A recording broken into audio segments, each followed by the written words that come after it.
Thompson Show is sponsored exclusively by DonleyAuctions.com. They need your guns. Sell for top dollar. DonleyAuctions.com. I love America. I love the Constitution. I love the First Amendment. I want to carry and all else. I love it, property. And let me tell you something. If you care about your country, read Ludwig von Mises and the 6 lessons of the Austrian Economic School, motherfuckers. From the streets of Melrose Park to the trading floor of the Merc, he's fought for every dollar he's ever earned. And now, with personal liberty and our system of capitalism under assault in America, he's here to seize back our rights from the government. With a cigar in one hand and a copy of the Declaration of Independence in the other, he's Shaun Thompson. And this is the Shaun Thompson Show. Some folks are born made to wave the flag. Ooh, they're red, white, and blue. I think the MD for doctors in America, particularly after Barack Obama destroyed the American healthcare system and backdoor nationalized it, and when you look at the actual fact, 50% less doctors, 50% less hospitals, costs are parabolic, but what about the actual result? Where is the big achievement? Seems like they're just managing death. What's the big achievement with cancer? Wasn't it the dimwit in diapers called Joe Biden? We're going to cure cancer. Cure cancer. You can barely tie your shoes. My next guest, however, understands there may be looking at it the wrong way. The new book is called Cancer is a Parasite. Kill it with safe, over-the-counter, anti-parasitic Fenbendazole. We spoke to him a couple months ago. It was really wonderful. His name officially is William Supple, Jr., Ph.D. neuroscientist. He also has a B.A. in psychology from Marist College, a Ph.D. from Dartmouth. And he's a very interesting man, and I'm going to call him Dr. Bill. Dr. Bill, how are you? Good, Shaun. How you doing? Thanks for having me back. Well, no, it's I was having lunch today with family, and we have my cousin's mother, my uncles. Everybody knows a tremendous amount of people that die of cancer. And, right. You're hard-pressed to find somebody who doesn't have somebody that they love that died from this disease. And, as you reflect on it, my cousin's mother, she fought it for 19 years. 19 years, came back in multitude of different ways. My mother was struck with it and died in 27 days. But, when you go through it, you're so ruled by desperation and emotion that you turn to somebody who has a lab coat on. But you really don't know anything else about them. Nothing. But when you look at the history of American actual treatment in cancer, and you look at what life expectancy is in this country, and you go back 50 years, 70 years, 80 years, go back 100 years, and you take out the wars, where's the real advancement in the treatment of any major disease? Let alone it's cancer. Nowhere. Yeah. So when you look at this, it's very possible. This is the one thing I love about when you're trying to solve problems with money and markets and finance. Sometimes you're looking at it all wrong, and you got to look at it in a mirror. And when we talked about your book and the idea of it, and when you see the testimonies of people who have taken out-of-the-box treatments, and Suzanne Summers, my favorite, but something was different, and I think this is the way to go. And when you look at the other countries that feel this way about cancer, this is the only conclusion you can come to if you sit back objectively and look at it, can't you? Yeah. I think, the more money we put into something, the less return we get. And then when you look at money and you look at the way in which the medical opinions have been captured, I don't know if you've ever had a better time to shake the world with a new idea. Because after all, I think that aside from media, the American people have the least amount of respect for the medical profession after COVID, after OxyContin, after all of the scandals that really make up the last 25, 30 years in American government-approved treatments and opinions. That's correct. So when you review what had happened with what you've seen, how did you write the book and come to the conclusion that the over-the-counter anti-parasitic Fenbendazole had far more success than the other way in which they treat it, which is, chemo, which I believe the future will look back and say, what the hell were they thinking? You think leeches were bad. This is just trying to kill you and hope you live through it. So where else have you seen major advancements that when you were writing the book and doing the research, the conclusion was undeniable? Well, the short answer is the proof was in the pudding. I watched my mother-in-law, who did not want to go through traditional chemo, and she really had no other option than to try something that was at the time radical. But the science, the preclinical science, meaning how it worked in the petri dish and test tube and animals, was compelling, and it looked like something that would be, not make her sicker. And it make a long story short, it worked. It absolutely cured her cancer, and it was a miracle. And as we started to tell people of her story, of course, good news spreads almost as fast as bad news. So everyone wanted to know, how did she do it? So we kept saying the same thing, and eventually I started a publication, a Substack publication, where I put her experience, and then other people read about that, started self-treating with Fenbendazole, their cancer that wasn't being helped by traditional treatment, and people who had already used it. It's not, I'm not the first one who's been talking about Fenbendazole. Other people were writing in and say, yeah, it worked for me years ago. And they told their story. And, that basically was the basis of the book, was this stuff really works. And, we're sitting on our hands waiting for clinical trials that will never come, because Fenbendazole, you can buy it on Amazon. You can buy it in pet food stores. You can buy it on Chewy. It costs pennies per dose. No drug company is going to do a clinical trial and then just have the results be published. Hey, Fenbendazole, this cheap medicine, cures cancer, and basically they can't make money on it. In my book, I do go through some scenarios where a major drug company that would have a tremendous first mover advantage just in figuring out the correct dose, when Fenben does work and when it doesn't, which cancers are ideally suited for it, and most importantly, how it synergizes with traditional treatment. So one misperception that's out there is a lot of people think it's a binary choice. You either have to go traditional, chemo, radiation, or you have to do something off the beaten path, like using antiparasitics, or there's a lot of different things that have effects with cancer. But that's a false dichotomy. The best thing that people should do is look at the strengths and weaknesses of both and do both. There's no downside. When someone in the family gets cancer, the entire family gets cancer, and everybody has an opinion. Everybody's heard about everything from mushrooms to vitamin D to hyperbaric oxygen therapy.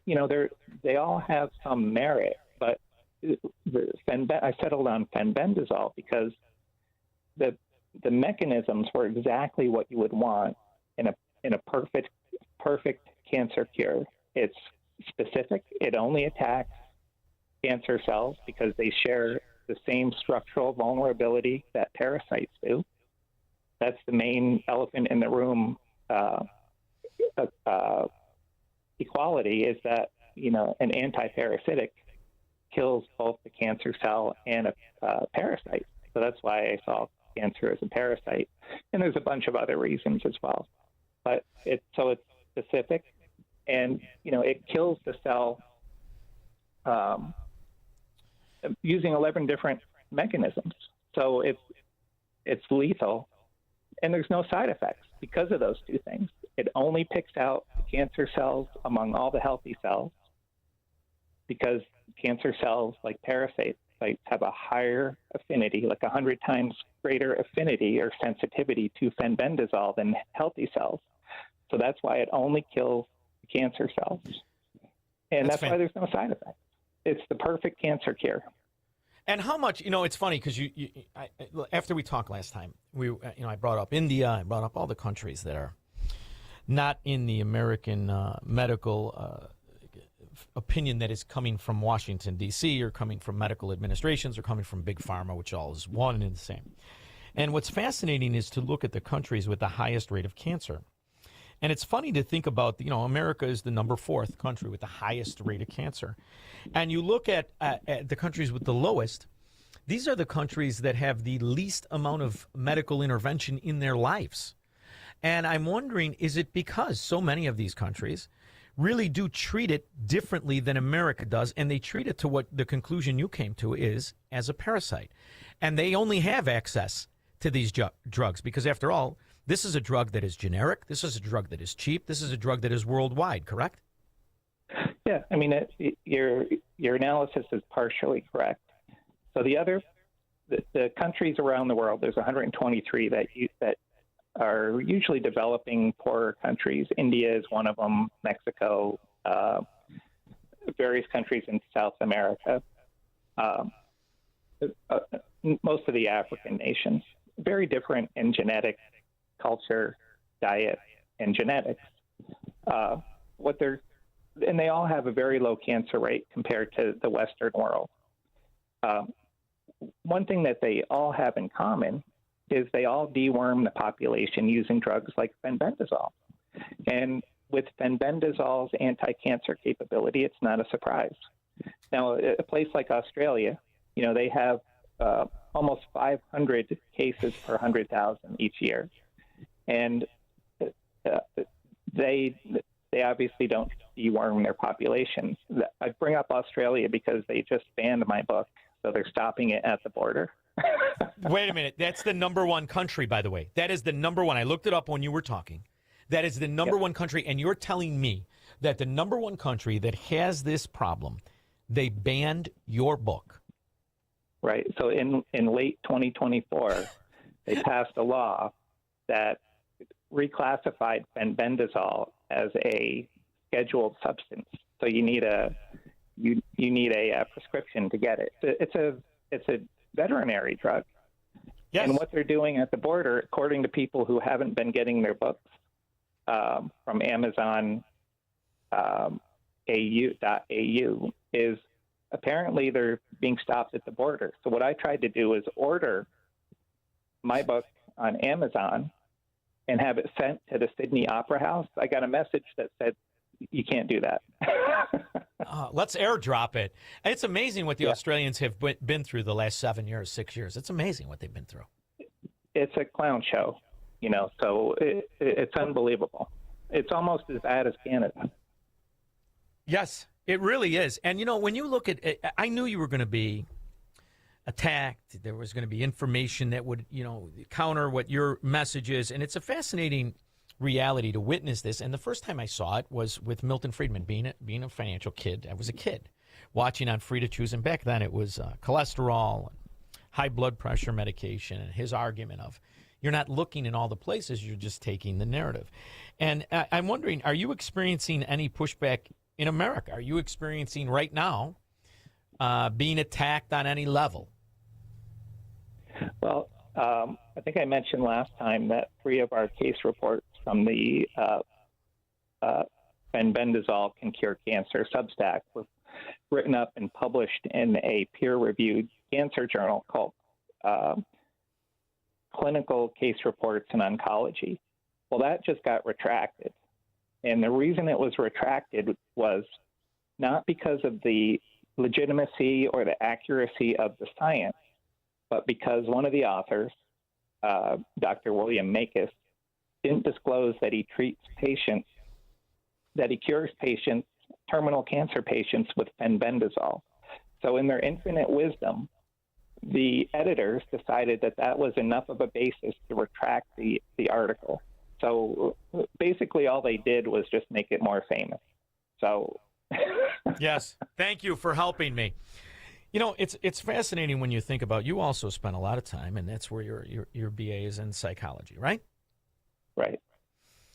Psychologically, the manipulation of people from really the dawn that we've been keeping record, right? It's fear, obligation, and guilt are the three tenets of absolute and total control. I think there's a fascinating, it was a young professor, I played it on my show yesterday, about the red circle, blue circle. These are not the same. One is bigger than the other. Even though they look the same, they're not the same. And everybody, which one do you think is different? And everybody raises their hand. And he says, what was your first instinct? And they say, well, it looked the same. And the reason it looked the same is because they are the same. I just told you they weren't. Right. Why are people so susceptible to the opinion of absolute strangers rather than the opinion of their own judgment? Because if you've been through this, I will never forget sitting there, the fear of hearing your mother has cancer, by looking at her, the fear in her eyes, and you just want to save it and stop it. But, I remember thinking, let's get out of here. Let me just pick her up and get out of here. And you don't do that, right? Because you're afraid. You don't want to be guilty of doing the wrong thing, and you're obligated to try and do what so-called experts tell you are the right thing. And then I'm walking through the parking lot and I see Mercedes, Ferrari, Bentley, and that's the doctor lot. And I said, boy, oh boy, this is, they got me, and there's nowhere to turn. So it's a psychology trick that gets you in a routine you inherently know is wrong, isn't it? Right. Well, there's a saying that more people make a living off of cancer than die from it. So in your Bentley, Ferrari, Mercedes analogy, but that, that's, you could say that about, any profession where there's a lot of money. However, and I'm not here to hammer the oncologist. My feeling is they're doing the best that they can. They just don't have the tools that actually work. I think that things like Fenbendazole, they're dismissed as, folk medicine, street drugs, whatever you want to call it, but they work. And you can't argue with the science. And I would not have written a book about this unless I was absolutely sure of the science. So I think I mentioned this last time. I'm not the person who should have written this book. It should have been an oncologist. There's all types of people all around the world studying the mechanisms of Fenbendazole. But what my wife said is that, they can't write it because it would be career suicide for them. So you have to write it. There's actually nobody who's a better expert and spokesman for Fenbendazole than you. You saved my mother. And it's like, okay, I get it. I'll do it. And, so it's it was a labor of love, and it's something that, I'll debate anybody on the science. It's just I think if you have a conscience and you're in oncology and you go back to the situation with your mother and you have knowledge about Fenbendazole or ivermectin or anything else that you think might work for people, even though it's not standard of care, if there's no risk, relatively speaking, and you don't tell your patient about that, that's malpractice. That's not malpractice that you're going to get sued for. It's malpractice that you're going to pay for when you're in your final judgment days. Yes, I hope so. What's interesting is I'm old, I like to admit it, but I'm old enough to remember when doctors weren't automatically extremely rich. And I'm looking, I can remember, I remember a doctor coming to my house. His name was Dr. Nagel. He had a Chrysler Imperial. I can remember it like yesterday. You pull up in front of my house and you're a kid, you're sick, and you're almost excited, right? You look like Alfred Hitchcock. He'd come to the house. He would charge my mother $10. And he would always give you the advice, and I remember it. He doesn't need any medicine. Do this, this, and this. Put Vicks on his chest, steam over it. And you look at the difference in what has happened in those last 5 decades. What has happened is the healthcare quality has gone down. The pay has gone up. The insurance is parabolic. The pharmaceutical companies have grown to everything. So this is a system that exists on taking advantage of fear in empty promises of success when the data proves they have none. So I think you're exactly right. You will debate anybody. Right. The problem is nobody will debate you. So what's the best way to get this information out? You're doing a fantastic job. But should there be a coalition, a website, something that we can help you with to get this information on a major platform? This company that I work for, not only are they risk takers with my show, however, they're wonderful people. They're faith-based, and they're all over the country. Has anybody like Salem reached out to you to help you in this mission to give this information to people? Well, I mean, other than what I'm doing now, nothing official. But I wanted to answer your question about, why people panic and go to the white coat. Part of it is not, just like with anything, if you're not prepared, you can't think when you get a cancer diagnosis. No. The best thing to do, I mean, it's just like, people who don't save for retirement, and then suddenly they want to be retired and they don't have any money. It's like, it's too late now. Like, it's too late to know what you're going to do if you ever get cancer when you get cancer. So because your ability to process information is going to be impaired, because of the emotion, and this is, the psychologist in me. So you can't think clearly if you have this state of anxiety and fear, and it's kind of like, oh my God, I'm going to die.